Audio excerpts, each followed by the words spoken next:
Hello student, welcome in my biology classes. This is Julie Goyal.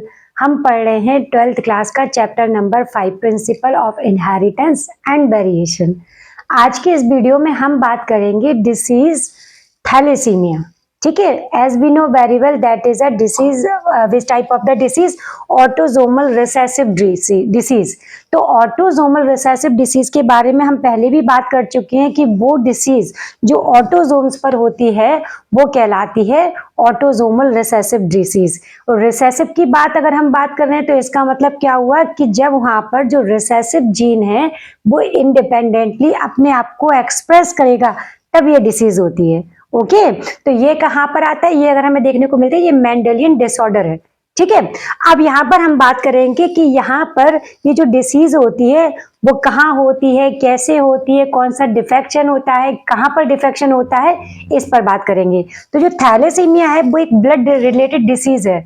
तो thalassaemia में अगर हम बात करें कि जो ब्लड रिलेटेड डिसीज है, तो जो ब्लड होता है, ब्लड्स में रिलेटेड कोई भी बीमारी होती है जनरली, तो उसमें क्या होता है कि पहले तो ब्लड की कमी होती है जिससे एनीमिया के रोग होता है। और एनीमिया होना कोई एक ही सिम्टम्स नहीं होता, वो किसी भी कारण से एनीमिया हो सकता है। मलेरिया से भी हो सकता है, सिकल सेल एनीमिया से भी हो सकता है, थैलेसीमिया से भी हो सकता है। ओवरऑल कहने की बात करें कि यानी कि जब ब्लड की कमी होने लगती है, तो थैलेसीमिया में एक्चुअली होता क्या है? थैलेसीमिया क्या होता है? दो तरह का होता है। एक तो होता है थैलेसीमिया अल्फा और थैलेसीमिया बीटा, यानी बीटा थैलेसीमिया।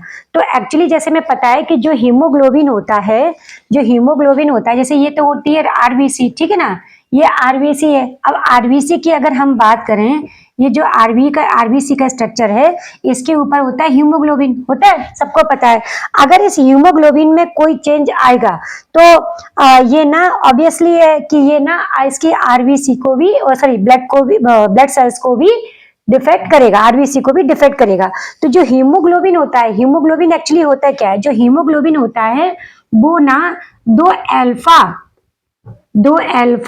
और दो बीटा चेन से बना होता है। किससे? दो अल्फा और दो बीटा चेन से बना होता है। तो ये अल्फा 1 और अल्फा 2, ये दो चेन होती है, अल्फा 1 और अल्फा 2 और बीटा 1 और बीटा 2। Getting my point? तो जो थैलेसीमिया होती है, इन्हीं दोनों चेन के डिफेक्ट होने पर के कारण ये दो तरह का थैलेसीमिया होता है। एक तो होता है अल्फा थैलेसीमिया, दूसरा होता है बीटा थैलेसीमिया। ये एक क्वांटिटेटिव डिसीज है। ये क्या है? थैलेसीमिया एक क्वांटिटेटिव डिसीज है। क्वांटिटेटिव।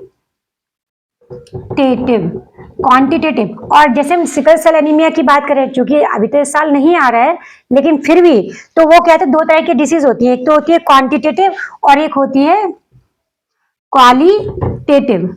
ठीक है, जैसे नाम से ही पता चल रहा है, क्वांटिटी यानी कि जब क्वांटिटी में अंतर आ जाए, और क्वालिटी यानी कि जब क्वालिटी में अंतर आ जाए। समझ में आ रहा है?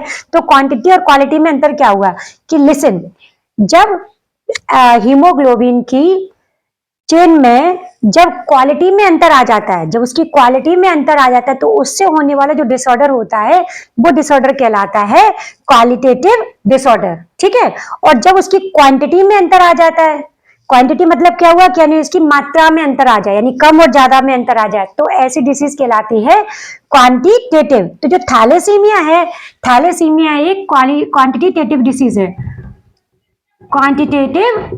क्वांटिटेटिव डिसीज है। ओके, तो यहाँ पर इसका कहने का मतलब क्या हुआ कि अगर हम सपोज समझ के रखें ये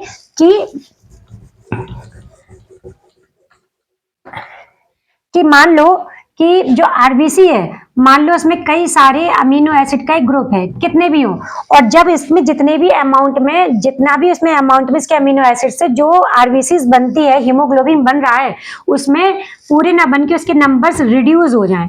नंबर्स क्या हो जाए? उसके रिड्यूस हो जाए। सपोज कितना भी नंबर मान सकते हैं, अगर मान लो 10 अमीनो एसिड के साथ बाइंड होकर पूरा एक हीमोग्लोबिन चेन बन रही है, और इस हीमोग्लोबिन में पूरे नंबर न बन के काफी नंबर रिड्यूस हो जाए, कम हो जाए, तो ऐसी डिसीज को कहते हैं हम क्वांटिटेटिव डिसीज, यानी इसकी अब क्वांटिटी में अंतर आ गया। समझे कि नहीं समझे? तो इसी तरह से ये जो थैलेसीमिया होता है, क्वांटिटेटिव डिसीज है।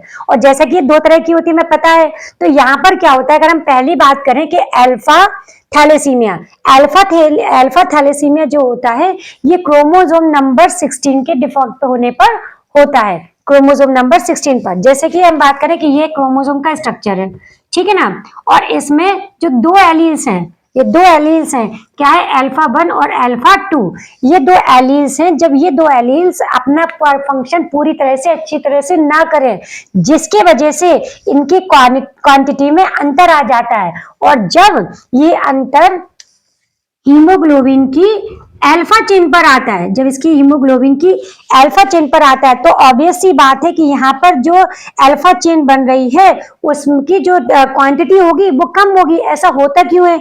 ये जीन के डिफॉल्ट होने से या म्यूटेशन की वजह से होता है, ठीक है ना। तो यहाँ पर क्या होगा, जब इस तरह की बीमारी, इस तरह की जब सिम्टम्स आते हैं तो ये बीमारी होती है। और सबसे पहले थैलेसीमिया को जो ऑब्जर्व किया था या डिस्कवर किया था, उन साइंटिस्ट का नाम था कोली, और उन्हीं के ऑनर में जो बीटा थैलेसीमिया है उनको कोलीज एनीमिया बोलते हैं, ठीक है ना। यानी कि अगर बात करें तो ऐसा क्वेश्चन आ जाता है, इसमें आ सकता है कि जो थैलेसीमिया है उसको सबसे पहले डिस्कवर किसने किया था, तो जो साइंटिस्ट उनका नाम है कोलीज, उन्होंने इसको सबसे पहले डिस्कवर या फिर ऑब्जर्व किया था ह्यूमन ब्लड में, ठीक है ना। तो यहाँ पर ये होता है। अब इसमें जो क्रोमोसोम नंबर 16 पर जब इस तरह का डिफॉल्ट देखने को मिलता है, जिसके वजह से हीमोग्लोबिन की जो अल्फा चेन होती है, हीमोग्लोबिन की जो अल्फा चेन होती है, अल्फा चेन 1 और अल्फा चेन 2, तो जब उसमें डिफेक्ट आता है तो उसकी वजह से ये अल्फा थैलेसीमिया होता है, ठीक है। अब इसका एक बड़ा ही कॉमन से एक हमारी पर्सनल लाइफ से जुड़ा हुआ है कि हमारी एक रिलेशन में है, छोटी सी बच्ची थी 10 इयर्स की, ठीक है ना। उसको थैलेसीमिया की प्रॉब्लम थी और वो ज्यादा सर्वाइव नहीं कर पाई और वो लास्ट में उसकी डेथ हो गई। तो यहाँ पर जो थैलेसीमिया, जब हम पहली बार उसको, जब हमने अच्छे से डिस्कस देखा था, समझा था, तो हमें ये पता चला कि उसको थैलेसीमिया की प्रॉब्लम थी। तो थैलेसीमिया में एक्चुअली होता क्या है कि यानी कि जब ऐसा कोई बच्चा इन्फेक्टेड है जिसको थैलेसीमिया की प्रॉब्लम है, तो उसको एनीमिया होगा जैसे हमने बताया था, और उसको रिक्वायरमेंट होती है बराबर से ब्लड की, ठीक है। उसको ब्लड चढ़ाया जाता है, अगर उसको प्रॉपर टाइम पर ब्लड नहीं मिलेगा तो उसकी जनरली डेथ हो सकती है। तो यहाँ पर क्या होता है, ऐसा होता क्यों है कि यानी कि जब ज्यादा नंबर में जब अल्फा चेन बन ही नहीं रही है, डिफॉल्ट हो रहा है, तो वहां पर ब्लड ही का फॉर्मेशन नहीं हो पाता है, ठीक है ना। अब ऐसे बच्चों के सिम्टम्स क्या होते हैं कि जनरली ऐसे बच्चों का जो एब्डोमिनल होता है, स्वेलन होता है, फूला हुआ अजीब सा बड़ा सा पेट दिखाई देता है, और उनका जो लीवर होता है, लीवर काफी बड़ा होता है, लार्ज लीवर होता है, जिसकी वजह से इसके थोड़े से सिम्टम्स पता चलते हैं, है ना। तो ये तो पर्सनल जो हमने देखा था, तब उसको और भी ज्यादा दुख होता है कि मतलब किस तरह कैसे कैसे लोग हैं इस दुनिया में, कितने कितने दुख से पीड़ित हैं, है ना। तो ये इस तरह की डिसीज हो गई है। आई होप इतना तो समझ में आया होगा। तो जो थैलेसीमिया, अल्फा थैलेसीमिया है, उसमें जो क्रोमोसोम नंबर 16 होता है, इसकी क्वांटिटी में जब अंतर आ जाता है तो ये अल्फा थैलेसीमिया कहलाता है। अब इसके सिम्टम्स क्या है, वही एनीमिया। जब एनीमिया नहीं बन, एनीमिया क्या, ब्लड की कमी को ही तो एनीमिया बोलते हैं। जब ब्लड का फॉर्मेशन ही अच्छे से नहीं होगा तो कैसे होगा। दूसरा जॉन्डिस, हमें मालूम है कि जो लीवर होता है, लीवर इफेक्टेड होता है, तो उसमें जो सिम्टम्स दिखते हैं, सबसे पहले जॉन्डिस देखने को मिलता है। जरूरी नहीं है कि बॉडी पेल येलो दिखाई दे, इसके स्टार्टिंग इनिशिएशन जो इफेक्ट्स होते हैं वो होते हैं। फिर आता है हेपेटोस्प्लीनोमेगाली। स्प्लीनोमेगाली मींस क्या होता है, यानी कि स्प्लीन का इनलार्ज हो जाना।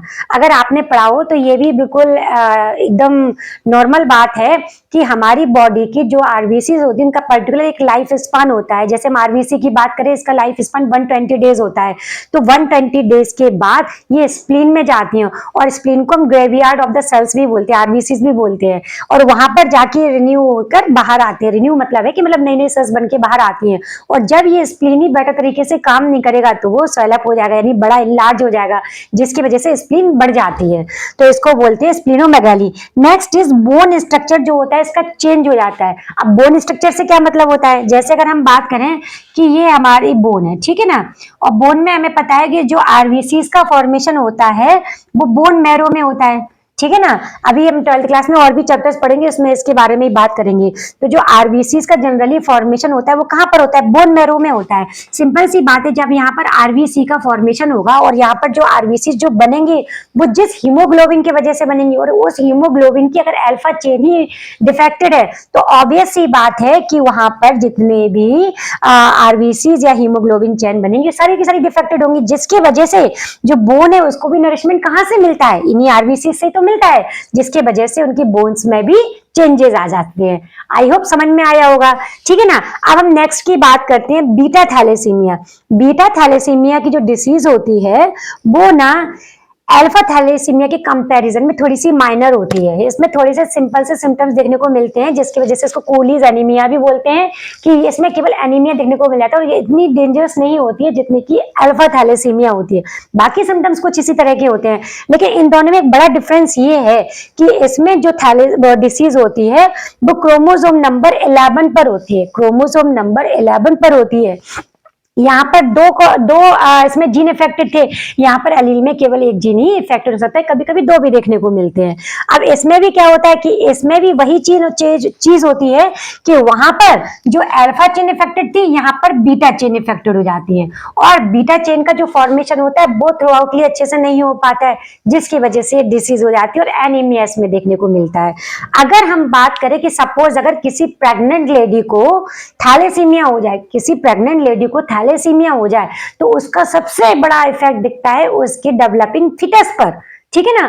तो ऐसे डेवलपिंग जो फीटस होता है उसको बीमारी क्या होती है, उसकी जो डिसीज होती है उसको बोलते हैं हाइड्रोप्स फेटालिस। यानी कि हाइड्रोप्स फेटालिस मींस क्या होता है, फेटालिस मतलब तो फीटस ही हुआ, बच्चा हुआ, और जो हाइड्रोप्स हुआ मतलब वाटर, वाटर यानी कि हमें पता है कि बॉडी के अंदर जो फ्लूइड होता है, उस फ्लूइड को, बॉडी के अंदर जो वाटर होता है उसको हम वाटर ना बोल के फ्लूइड वर्ड यूज करते हैं। हमें पता है जो फीटस होता है वो एमनिस्टिक मेम्ब्रेन के अंदर बंद रहता है और वहां पर जो लिक्विड होता है वहीं से उसको नरिशमेंट मिलता है, ठीक है ना। तो वहां पर जब ये पानी ज्यादा होने लगता है तो जिसकी वजह से इसको जो थैलेसीमिया की बीमारी की आएगी, जिसकी वजह से इसमें जो सीवियर केस होगा, एब्डोमेन जो होगा वो स्वेलअप होगा, और इसमें जो लीवर होता है काफी इनलार्ज हो जाता है बाई बर्थ ही, जिसको बचाना बड़ा मुश्किल हो जाता है। आई होप तो ये थैलेसीमिया बेटा समझ में आया होगा। अब एक बात और करनी है इस पर कि चूंकि ये ऑटोसोमल रिसेसिव डिसीज है, ये ऑटोसोमल रिसेसिव डिसीज है, अगर इसके बीच में अगर हम क्रॉस की बात करें तो किस तरह के चांसेस होते हैं। सपोज अगर हम बोलें, अच्छा यहाँ पर एक बात और भी है कि जब एक मेल और एक फीमेल है, दोनों की दोनों कैरियर हैं, दोनों के दोनों कैरियर हैं। अब आप बोलोगे कि मैम कैरियर तो होते ही नहीं है मेल्स में, कैरियर तो मेल्स में होते ही नहीं है, वो तो इन्फेक्टेड होते हैं या फिर नॉर्मल होते हैं। ये कंडीशन तब होती है बेटा जब उनमें सेक्स लिंक डिसऑर्डर देखने को मिलता है। सेक्स लिंक डिसऑर्डर में जो मेल होगा या तो वो अनइफेक्टेड होगा और या फिर वो इफेक्टेड, या फिर वो डायरेक्टली इफेक्टेड होगा, उसमें कैरियर वर्ड नहीं आता। लेकिन चूंकि ऑटोसोमल डिसीज है, ऑटोसोमल डिसीज यानी कितने सारे क्रोमोसोम्स में भी कहीं पर भी देखने को मिलता है, तो यहाँ पर हमें मेल्स भी कैरियर देखने को मिलते हैं। तो ऐसी कंडीशन में जब एक मेल और फीमेल जो दोनों के दोनों कैरियर होते हैं, इनके बीच में जब मैरिज होती है तो इससे मिलने वाले रिजल्ट क्या होते हैं। देखो एक ये क्रॉस बनाया तो ये क्या हो गया, दोनों की दोनों इन्फेक्टेड हो गए। अब एक ये और एक ही हुआ, तो एक इन्फेक्टेड ये और एक ये हुआ और एक ये हुआ। यहाँ पर देखो चांसेस क्या है, F1 जनरेशन में हमें चांसेस क्या देखने मिल रहे हैं, यहाँ पर चांसेस हमें ये देखने को मिल रहे हैं कि ये जो है, जो देखो ये दोनों हेटेरोजाइगस कंडीशन में, गेटिंग माय पॉइंट, ये दोनों की दोनों हेटेरोजाइगस कंडीशन में, लेकिन ये जाके हेटेरोजाइगस कंडीशन में जो इन्फेक्टेड जीन था वो एक तरफ आ गया, पूरा रिसेसिव में आ गया। तो ये क्या हो गया, ये ऑटोसोमल रिसेसिव ऑर्डर हो गया। अब हमने आपको बताया था कि जब डिसीज होती है वो ऑटोसोमल और एक्सिलेंट डिसीज होती है, उनमें डोमिनेंट और रिसेसिव ट्रेट होते हैं, और हमने बताया था कि जो रिसेसिव ट्रेट होते हैं उनमें जो डिफेक्ट होता है वो स्किपिंग करके, जनरेशन में स्किपिंग करके देखने को मिलता है। एक जनरेशन में है तो दूसरे में नहीं है, फिर तीसरे में है, फिर आगे नहीं है। तो यहाँ पर देखा जाए तो ये दोनों की दोनों कैरियर हैं और दोनों की दोनों अनइफेक्टेड हैं, दोनों की दोनों अनइफेक्टेड हैं, लेकिन इनकी आने वाली जनरेशन में इन्फेक्शन देखने को, इफेक्ट देखने को मिल रहा है। Getting my point. तो यहाँ पर क्या हुआ कि यहाँ पर हम देखा एक फीमेल ऐसी है जो पूरी की पूरी अफेक्टेड है, यानी कि इसको थैलेसीमिया है, और ये दोनों की दोनों फिर से कैरियर हो जाएंगे, और कैरियर में कोई प्रॉब्लम होती ही नहीं है, कैरियर में कोई प्रॉब्लम होती नहीं है। और एक जो मेल मिल रहा है वो क्या मिल रहा है, एक नॉर्मल मिल रहा है, यानी इसको किसी तरह का कोई प्रॉब्लम नहीं है। तो यानी कि यहाँ पर जब रिसेसिव ट्रेट अपने आप को एक्सप्रेस करेगा इंडिपेंडेंटली, तब ये बीमारी देखने को मिलती है। तो इस क्रॉस से अगर आपको और भी, आई होप कि आपको और भी अच्छे से समझ में आ रहा होगा, तो इस पर स्टडी कीजिए। अब इसके बाद हम नेक्स्ट डिसीज की बात करेंगे, और जो 3 डिसीज आने वाली हैं आपकी मेंडेलियन डिसऑर्डर में, उनको बताने के बाद हम कुछ आपको प्रॉब्लम्स भी सॉल्व कराएंगे इसी तरह से, जिससे आपको ये प्रॉब्लम्स जो एग्जाम्स में आती हैं उसके बारे में, उसमें आपको हेल्प मिले। Thank you. अगर आपको वीडियो समझ में आती है तो प्लीज लाइक एंड सब्सक्राइब जरूर करें।